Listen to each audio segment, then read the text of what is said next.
그래서 예. 이 9번째 풀을 데려다가 사제를 후반으로 데려다가? 삼고 사제를 데려서 데려다가? 작전을 세웁니다. 음. 그리고 그게 이제 위예요. 네. 그리고 죽음의 신전 그 9풀이 있는 신전이죠. 가운데 해골이 보이십니까? 해골. 해골 네. 어딘가요? 아 아니구나. 여기 요 맨 위에 그림의 가운데 해골. 네. 그러니까 이 여사제는 그냥 사제가 아니고 굉장히 특별한 힘을 갖고 있는 거죠.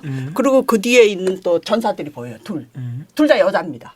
그래서 한마디로 말해서 아마존 군단을 세운 거죠. 여전사 3명, 여전사 여자 한 명과 예. 여사제 2. 예. 예, 3. 예. 그렇게 해서 이끌고 전쟁에 나가요. 미녀 삼총사가. 그래서 보니까 예. 그래서 네. 달산만이 아니라 뭐 주위에 뭐 꽃해산, 무르이산 여러 나라를 서들어가요. 야, 그러니까 정복 전쟁이 시작되는 예, 거군요, 한마디로. 예. 보면 산 위에서 이 칼과 방패를 창과 방패를 들고 있는 게 보입니까? 네, 아주. 근데 치마를 입고 있잖아요. 아. 그래서 여자예요. 여전사가 이제 예. 그리고 여기도 복수가 보면- 시작되는 거군요. 예, 네. 그러니까 한마디로 말해서 이 정복 군주로서의 지금 여자 군주로서의 그 모습이 나타나는 거죠. 여자. 여기도 보면 이 방패하고 창을 들고 있는데 옷차림은 여자예요. 치마 입고 있잖아요. 근데 이거 포로를 잡아서 이렇게 새끼줄을 매서 끌고 가는 모습이에요. 그리고 또 하나는 이쪽에 산 위에 있는 사람인데 밑에 있는 사람.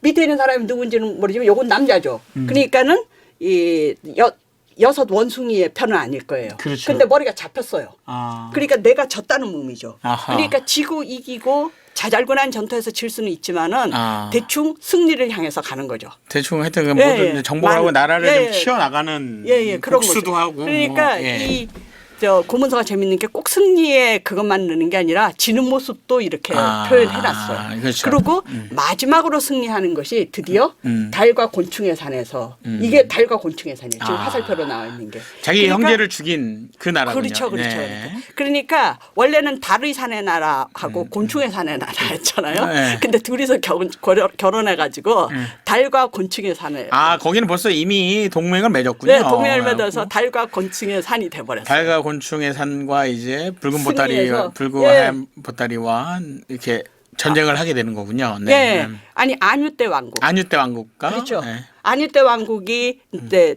여섯 원숭이의 나라잖아요. 네네네. 그 안유대 왕국이 주도를 잡고 전쟁을 하면 그 남편의 나라 희고 붉은 보따리의 네, 나라께서 나라가 지원을 해주고. 지원을 아, 해주고. 해주고. 네. 그런데 여기서 싸우는 사람은 네. 여섯 원숭이에요.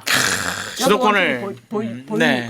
그리고 치마 입고 머리카락 잡고 있는 거 보이세요? 네, 네. 이 머리카락을 딱 잡고 있는 거는 이겼다. 이겼다는 승리의 잡았다. 아, 그런 표시거든요. 거죠. 네, 네, 네. 그러니까 그리고 여기에서 보면 또 본인이 군주의 하나의 덕목이 뭐라 그랬습니까? 희생 의례를 할 줄 있어야 된다. 그렇죠. 여기 보면 희생 의례를 하는 장면이 아. 있어요. 사람이 누워 있는데 이 가슴이 심장이 나갔군요. 심장이 나갔죠. 이거를 사실은 아무나 할 수 있는 건 아니죠. 이거를 감히 그러니까 여섯 원숭이가 했다는 얘기죠. 지금 왕이 됐다는 얘기인 거죠? 네, 왕뿐이나 왕의 자질이 충분하다는 아, 얘기죠. 그런 그래서 거죠. 이 전투에 승리하고 나서 뭐 직함이 굉장히 거창하게 됩니다. 뭐 내리에 있는 독수리, 화살, 일길거리는 불꽃, 뭐 이런 다양한 아하. 이 사람들이 그렇게 부르기 시작하는 예, 거군요. 예, 뭐 그렇게. 여전사 뭐 여전사라 뭐 화살, 뭐. 일길거리는 불꽃. 그러니까 남자한테 붙이는 모든 수식어를, 수식어를. 전사의 찬사를 이 여섯 원숭이도 하겠죠. 그러니까 이 대단한 여인이었군요. 예. 아. 그러니까 여섯 원숭이가 한편에서 그 아네떼 왕국을 중심으로 해서 고산지대 이쪽에서 그러니까 세력을 커가고 있는 거죠. 그렇죠. 리고 달과 곤충의 산도 없애버렸잖아요. 정복을 했죠. 정복을 네, 했죠. 네, 네. 그러면 저 붉고 흰 보따리 나라부터 아니떼 왕국까지 전부 다 그 영역을 지배하게 되는 거예요. 대단한 여왕이 예. 탄생이 됐군요. 예, 네. 이쪽에서 그러면 이제 여섯 원숭이는 뭐 하고 있을까? 이 장면이 네. 아까 이 고문서가 여러 개라 그랬잖아요. 네. 고문서가 여러 개인데 네. 요거는 여섯 고문서 원숭이. 예. 여기는 누딸 고문서, 셀덴 고문서예요. 네. 그러니까 셀덴이라는 사람이 한 고문서. 셀덴이 주로 안유떼 왕국을 중심으로 쓰여져 있어요. 해석을 썼다. 예. 기록을 했다. 그런데 이제 네. 아까 본 보들리는 주로 이 누뜨노 왕국, 그러니까 여덟 사슴의 왕국을 중심으로 해서 쓴 건데 그렇군요. 이게 이게 보들리 고문서거든요. 보들리 고문서? 그러니까 여덟 사슴의 나라를 중심으로 쓴 건데도 네. 이 전쟁에 대해서 보고를 해놨어요. 달과 산의 곤충의 산에서 그 6 원숭이가 크게 승리했다는 거죠. 그러니까 그만큼 큰 사건이었던 거네요. 네, 네. 큰 사건이었던 거죠. 양쪽에서 다 기록할 정도로. 네. 그러면 한편 그럼 여덟 사슴은 어떻게 살았나요? 여덟 궁금하네요. 사람은 갑자기 궁금하네요. 여덟 사슴은 뚜뚜뚜백에 가서 이제 네. 나라를 세운 거예요. 네. 나라를 세우고 변방 가서 나라를 세워서 예. 네. 그러니까 형들한테 이제 밀려서, 밀려가서 네. 뚜뚜뚜백에 가서 나라를 세웠죠. 네. 나라를 세웠는데 여기 가서 굉장히 여덟 사슴은 외교적으로 뛰어납니다. 그러니까 뚜뚜뚜백 병관에 있으면서 그쪽만 다스리고 뭐 전쟁을 하고 그러는 게 아니에요. 여기는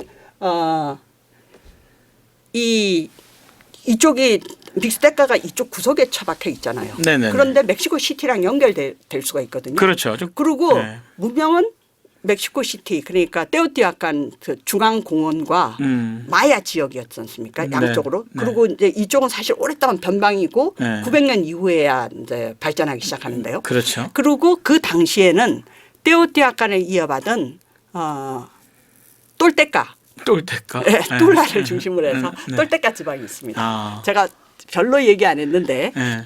깨찰과들의 고향입니다. 깨찰과들이 뭐 깃털뱀. 깃털뱀. 방울뱀이 아니라 깃털뱀. 방울뱀이 아니고 깃털뱀이요. 그러니까 그 후기 고정기 네. 메소아메리카의 마지막을 정말 장식하는 신이죠. 네네. 그 깨찰과들이 이제 신이자 인간으로서는 왕이 툴라의 왕이었고 신으로서는 깃털뱀이죠. 거기에 주인공인 그쪽에 똘테카가 지배하는 그쪽으로 그러니까 중앙공원 쪽으로 세력을 넓히는 거예요. 그쪽에 가서 여덟 사슴도 이제 세력을 넓혀가고 있군요. 나라가 부강하게 겪고 있는 거군요. 네. 그래가지고 그쪽으로 가서 여기 보면 3명의 사제가 있는데 여기 여덟 사슴이 공놀이를 하고 있는 장면입니다. 여기 화살표 있는 부분이 공놀이 하는 장면. 희생의례가 또 뭐가 됐나 본데. 공놀이를 한다는 것은 희생의례뿐이 아니라 공놀이 할 때 제가 혹시 이웃 유명한 사람이 찾아와서 공놀이를 하고 그 기념으로 토기를 제작한 얘기를 혹시 기억하세요? 그러니까 공놀이가 귀한 사람이 오면 대접하는 의미에서도 하는 거예요. 그러니까 여기서 이 여덟 사슴이 똘테카에 가서 사제들 앞에서 공놀이를 했다는 것은 정말 귀한 사람을 받아들이겠다는 의미거든요. 그뿐만이 아닙니다. 환대를 했다는 거고. 환대를 했다는 거죠. 그리고 드디어 그 당시에 이제 똘테카의 왕의 이름은 네 번째 제규어였어요. 네 번째 제규어. 이 네 번째 제규어가 무슨 여기 이제 화살표. 여기 잘 보세요. 화살표 있는 부분. 거기 보면 뒤에 사람이 하나 서 있죠. 그리고 까만 모습을 한 사람이 8번째 사슴이에요. 여덟 사슴이에요. 그러니까 누워 있는데 코에 구멍을 뚫는 거예요. 그렇지 이게 뭔가 했더니 제규어가? 제규어가 직접 하지는 않는 것 같아요. 근데 사제가 합니다. 여덟 사슴한테. 그런데 여덟 사슴에게 코에 구멍을 뚫고 거기에 코에 구멍을 뚫는 건 이거 위험한 일이잖아요. 근데 거기에 보석을 박아주려고. 이 의뢰가 여기에 기록돼 있고 다른 데도 기록돼 있는데요. 이걸 보니까 이 여덟 사슴을 똘테카의 왕족으로 대접하겠다는 표시입니다. 그러니까 자기의 굉장히 고귀한 사람을 대접하겠다. 똘테카의 왕족은 여기에다가 코에다가 아마 보석을 보석이니까 약간 의형제 비슷하게 뭐 맺겠다 이런 뜻인가 봐요. 그런 뜻이죠. 그러고 나서 드디어 그러한 사람들을 전부 다 이 지지를 얻고 자기 나라에 와서 딜란동고로 돌아옵니다. 그러니까 뉴트노 왕국에 돌아오는데요. 형의 나라. 그렇죠. 그 이제 자기의 형이 지배하는 나라에 갔군요. 형이 지배하는 나라지만 자기가 이제 공동 군주로서 자격이 있다. 뭔가 이제 힘을 가지고. 그렇죠. 그러니까 여기에서 이 형은 뜰불 거 아니에요. 열받죠, 이제. 열받죠. 내쳤는데. 내쳐가지고 저쪽에 뚜뚜뚜백 해변에서 잘 처박혀 있지. 근데 거기에서 힘을 키우고 그래서 이제 지지를 받아가지고 지금 툴라라는 자기가 지배하는 나라로 이제 왔으니까 중앙으로. 중앙 세력의 힘을 얻고 이쪽으로 와가지고 지배권을 너와 행사하니까. 나하고 같은 자격이 있지 않느냐. 공동 군주가 되겠다. 그러니까는 야. 뚜뚜백백의 왕으로만 갇혀 있는 게 아니고 내가 누뜨노 왕국 전체의 공동 지배자라는 거죠. 그러니까 똑같은 왕이지만은 이 공동 지배자라는 것은 세력이 다르죠. 그런데 그 지배를 할 자격이 있다고 인정하는 것이 이 뚫라의 왕일 뿐 아니라 여기 보면 112개의 도시에서 온 하객이라 그랬잖아요. 그러니까 지금 여기에 그 믹스테카에서 그렇게 많은 나라들이 있어 보이지 않잖아요. 네. 112개면 총동원했을 거예요. 그 총동원해가지고 너는 공동 지배자로 자격이 있어. 그리고 축하하러 왔으니 이 세력에 형이 밀렸겠죠. 그러니까 지지를 받는 세력들이 많이 생긴 거네요. 예. 그 그래서 여덟 사슴이 네. 여덟 사슴 여기 있지 않습니까? 네. 여덟 사슴 딱 네. 앉아서 의자 위에 앉아 있죠. 아까 말하는 의자 위에 앉아서 하객들의 축하를 받고 있어요. 형 보고 이제 물러나라 이 뜻이군요. 어떻게 보면 네. 모르죠. 지금은 공동 지배인데. 지금 이제 공동으로 하는데 네. 서서히 어쨌든 네. 형은 엄청나게 두려움을 느꼈겠죠. 그렇죠. 이제 세력이 네. 커져 왔으니까. 네. 그리고 여기 보면 뭐 카누를 이끌고 있는데 네 번째 제기어라 그랬지 않습니까? 네 번째 제기어가 뚫라의 군주예요. 네. 그 뚫라의 군주하고 함께 정복 전쟁을 가는 거예요. 그리고 그 밑에는 또 공놀이를 하는 장면. 이런 식으로 후원을 딱 받고 있으니까 한마디로 말해서 뭐라 그래야 되나? 우리나라 왕이 중국의 황제를 등에 업고 있어야 된다. 그러니까 업고 있다. 뭐 이런 느낌을 막강한 거죠. 막강한 권력을 뒤에 가지고 있는 거군요. 예. 예.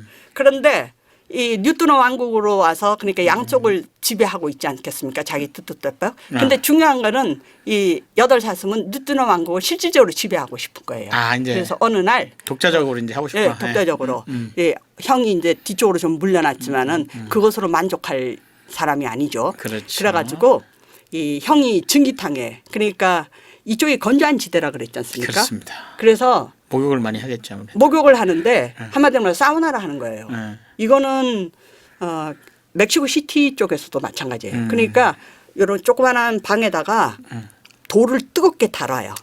달궈가지고 집어넣고 거기다 뜨거운 볼에다가 찬물을 붓습니다. 그럼 쫙 증기가 일어나잖아요. 그렇죠. 증기탕이네. 그렇게 그 속에서 이제 증기탕을 나. 근데 증기탕의 특징은 연기 속에서 뭐가 보이지가 않잖아요. 그렇죠. 김이 날 테니까. 네. 그래가지고 김이 나는데 그 틈을 타가지고 이복형을 살해합니다.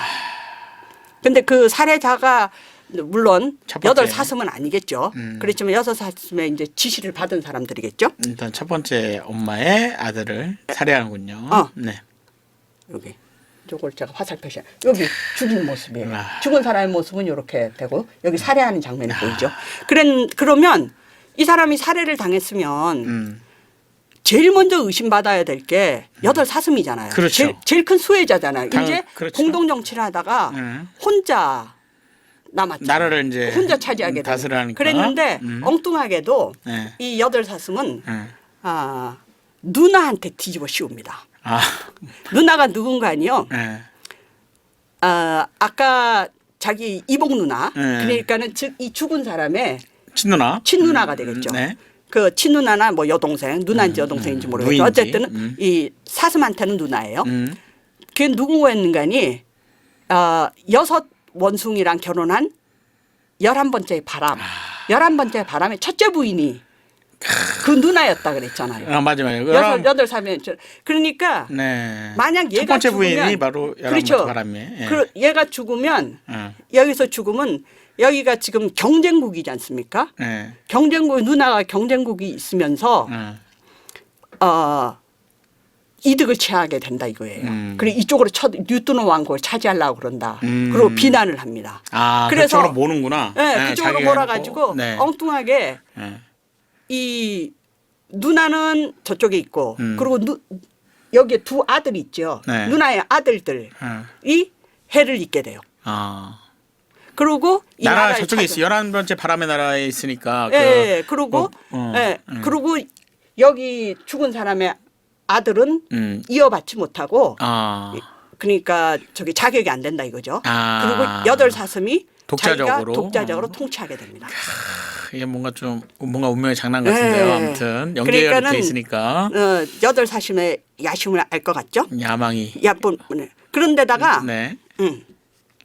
이 여덟 사슴이 그런 식으로 비난하고 있는데 이제 마지막으로 이제 뚜뚜백백 그러니까 뉴트노까지 다 차지했잖아요. 뚜뚜백백하고 그리고 다 차지했는데 마지막으로 이제 믹스테카 이 지역을 전체적으로 통일하기 위해서는 남은 곳이 이 아뉴떼 왕국인 거예요. 그렇지. 아뉴떼와 불꽃 푸른 불꽃 흰 보따리의 나라 그 동맹국 동맹국 그쪽인 거야. 근데 그쪽을 차지하고 있는 게 지금 여섯 사슴이잖아요. 여섯 사슴이 여섯 원숭이지 않습니까? 여섯 원숭이 옛 연인이죠. 옛 연인. 옛 연인이죠. 네. 그런데 네. 그 남편이는 11번째 바람이 나이 차이가 되게 많잖아요. 50살이라 그랬죠. 예. 그래서 네. 이제 드디어 먼저 죽었어요. 아. 먼저 죽었는데 11번째 바람의 첫 번째 아내가 네. 이 여덟 사슴의 누나잖아. 이복 누나잖아. 네. 그 비난한 첫 번째, 이복 누나. 예. 그러니까 부인의 그 자식들이 지금 있는데 그 자식들이 자기 그러니까 삼촌이 죽음으로 해가지고 걔네들 없애버렸다 그랬잖아요. 네네. 그러니까는 이쪽에 자격은 있는데 네. 자식들이 없는 거예요. 네. 그랬는데 현재는 지금 여섯 원숭이가 여왕으로 재직하고 있잖아요. 그렇죠. 그리고 거기에 네 번째 바람이라는 아들이 있잖아요. 네. 그 아들이 9살이었어요. 그 아들이 9살인데 걔가 후계자인 거예요. 그러네요. 그런데 너무 어리다. 그러면 여덟 사슴이 나도 혈연 관계가 있잖아. 나도 거기에 왕권에 이어받을 자격이 있다. 그리고 쳐들어오는 거예요. 그러니까 운명의 전쟁이 시작됐군요. 한마디로. 핑계죠. 핑계로. 쳐들어와 가지고 여섯 사슴을 전쟁을 만나겠군요. 시작합니다. 그러니까 전체를 지배하기 이제 통치하기 위해서 전쟁을 간 거죠. 필수 필연적인 전쟁이죠. 야, 그래서 여섯 전쟁. 원숭이하고 붙게 되겠네요. 여덟 사슴이 어디서 붙는 거 아니? 네. 달산에서 붙습니다. 아까 그 달산. 네, 달산으로 쳐들어와 가지고 네. 붙는데요. 네. 여기 보면 전쟁으로 만나는군요. 네, 전쟁으로. 이 위에 있는 거는 이쪽에 여덟 사슴을 중심으로 쓴 보들리고 문서고 아래는 이 여섯 원숭이를 중심으로 한 느딸고 문서입니다. 둘 다 이 전쟁에 대해서 묘사하고 있어요. 그러니까 이 전쟁이 굉장히 유명한 전쟁이었던 것 같아요. 시대 전쟁이네. 네, 시대의 전쟁이죠. 그리고 여자 전사와 남자 전사 그 두 영웅이 붙었겠죠. 운명이 붙었는데 운명의 장난이 됐군요. 그래서 이 우리 여섯 원숭이가 못 이겼죠. 졌죠.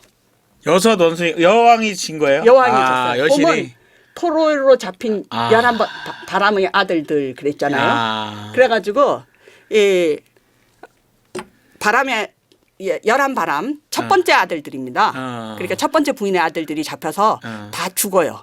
그리고 이 여섯 원숭이도 죽어요. 그리고 11번째 바람은 이미 죽었으니까 이제 전쟁에는 안 나갔지만은 상징적으로 나중에 같이 죽습니다. 여기 보면. 여기 죽는 모습이 있어요. 그렇죠. 그리고 이 전쟁 중에 달산의 전투. 이 여섯 원숭이의 두 아들들이 있어요. 그러니까 첫 번째 아들이 9살이었다 그랬잖아요. 그러니까 네 개의 바람이라 그랬나요? 네 개의 바람. 걔가 지금 제1 왕위 상속권자잖아요. 그렇죠. 여왕이 죽었으니까. 여왕이 죽었. 그리고 4살 먹은 아들이 있어요. 그리고 얘네들이 사제의 도움으로 이제 도망을 가는 거예요. 또 도망갔네요. 도망을 가는데 이 여덟 사슴의 부관들이 얘네들 쫓아가서 죽여야 된다고. 죽여야지 되죠. 그런데 여덟 사슴이 뭔 일인지 무슨 마음인지 너무 어린애들이니까 쫓아갈 필요 없다고. 그래서 죽이질 않아요. 그 두 아들을. 네. 그러니까 여섯 원숭이와 11바람의 어른 그 아들 둘을 안 죽였군요. 결국 안 죽여요. 옛 여인의 아들들을 안 죽였군요. 네, 굉장히 발음하기가 어려운데 그래서 안 죽이고 시간이 약 10여 년 이상이 지나갑니다.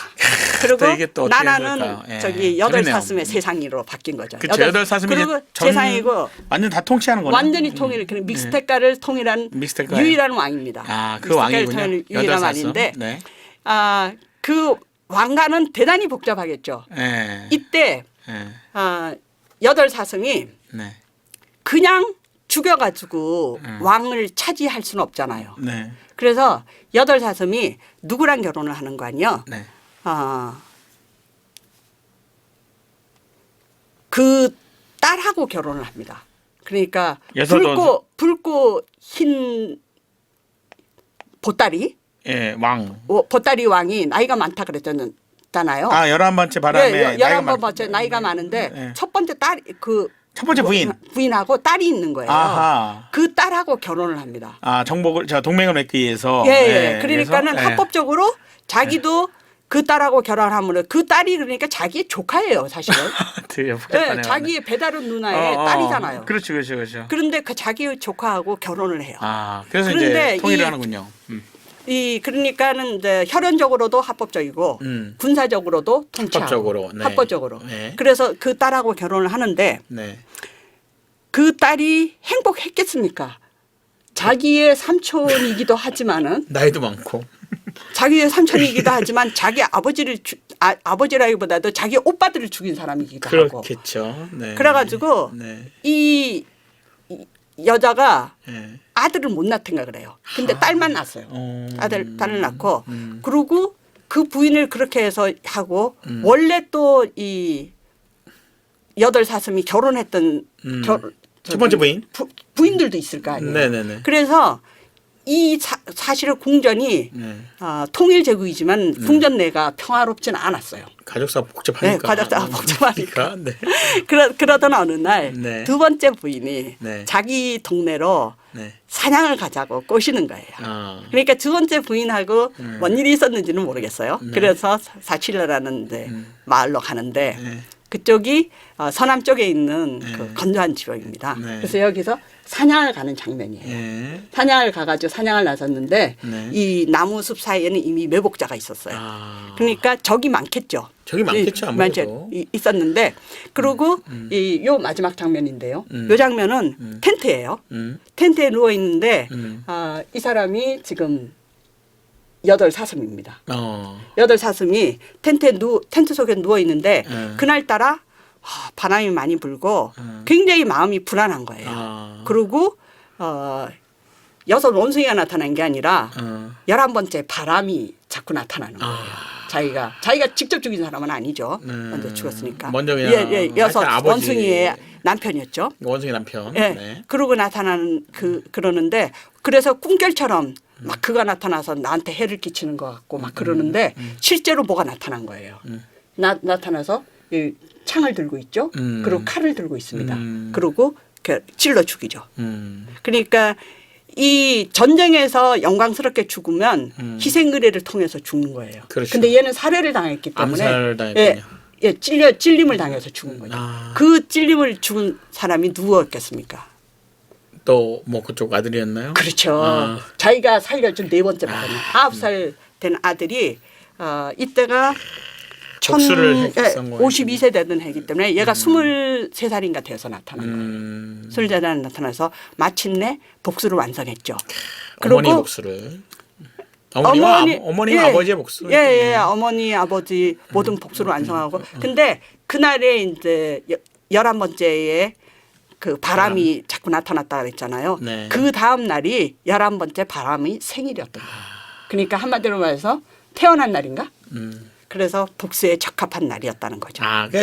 그러면 이제 아예 그래서 운명의 날이 된 거죠. 네, 운명의 날이에요. 그러니까 이 서사시의 특징은 항상 특별한 날과 뭐 모든 게 겹쳐지지 않습니까? 네. 그랬는데 여기서 이제 얘기가 끝나면 여덟 번째의 사슴과 여섯 번째의 원숭이가 그냥 그렇게 끝났을 거 아닙니까? 네, 그래 가장 위대한 전사들인데 그렇게 허무하게 끝나는 것 같았는데 그러니까 이 여덟 번째의 사슴을 죽인 네 번째의 바람이 결국은 믹스테카를 통일 믹스테카를 차지하게 된 거예요. 그런데 자기가 그냥 차지하려면 합리성이 없겠죠. 혈연적인 정체성이 없지 않습니까? 정통성이 없겠죠. 정통성. 누구랑 결혼을 하는 거 아니? 아까 여덟 번째의 사슴과 그 흰고 붉은 보따리 나라의 딸 자기 조카가 결혼했잖아요. 네네네. 그 사이에 열 번째 꽃이라는 공주가 태어났어요. 그래서 그 공주랑 결혼을 합니다. 그래서 이제 정당성을 확보해서 왕이 됐다. 그래서 결국은 여덟 번째 사슴과 여섯 번째의 뭐 원숭이는 사랑을 이루지 못했지만은 그 두 자손이 결국은 합쳐져 막 복잡한 돌고 이런 운명을 지나서 결국은 마지막에는 그 후대 집안이 합쳐지면서 예, 통일 제국을 완성했다. 뭐 이런 역사서군요. 예, 예. 역사 근데 이야기지만은 재밌네요. 제가 네. 네, 얘기도 길고 또 네, 여기가 제 전공이 아니라서 잘 부분 잘 몰라서 그랬지만은 수많은 신탁하고 막 예언, 복수, 막 복수, 뭐. 막 이런 게 뒤엉켜지는 굉장히 재미있는 얘기책이에요. 뭔가 진짜 엄청난 영화를 하나 만들어도 네, 될 것 같아요. 드라마의 주제일 것 같죠. 엄청난 영화 더구나- 대서사 영화를 만들어도 네. 될 만한 얘기예요. 네, 그리고 신화 같지는 않고 그리고 또 상당히 또 사실 또 가능성도 예, 있어 있어요. 보이고 그리고 네. 이 여섯 원숭이가 굉장히 멋있죠. 여전사. 여전사가 그때 당시 최초의 여전사인가요? 우리 그럼 그렇지는 않았을 것 더 같아요. 있었겠죠? 그러니까 네. 여기가 네. 그러니까 뭐 마야에서도 네. 그 왕권 이어봤는데 여성이 굉장히 아, 중요한 역할을 그렇지, 하거든요. 그렇지. 그래서 여기도 보면 이 특별히 이렇게 여섯 원숭이를 전사로서 강조한 모습 자체가 여건이 셌던 것 같아요. 아, 그러니까 남녀가 좀 평등한 모습인 것 같아서 아무튼 이 여섯 원숭이와 그 여덟 사슴의 그 대서사극이라기보다는 또 뭐 대사랑극일 수도 있고 뭐 아무튼 그런 얘기 너무 재밌게 이게 그러니까 사실 이렇게 기록이 돼 있다는 거 아닙니까? 예, 역사서는. 이게 지금 책도 하나는 뭐 보들리, 하나는 이거 베커 고문서. 그러니까 여러 고문서에서 다 기록을 해놨어요. 그러니까 뭐 이렇게 주르륵 기록하는 데도 있고 부흥부흥 기록한 데도 있고 그러니까 상당히 이 오랫동안 전해지는 역사적 사실이군요. 예, 네. 그런 것 같아요. 네, 너무 재밌었습니다. 네, 감사합니다. 네, 고맙습니다. 네.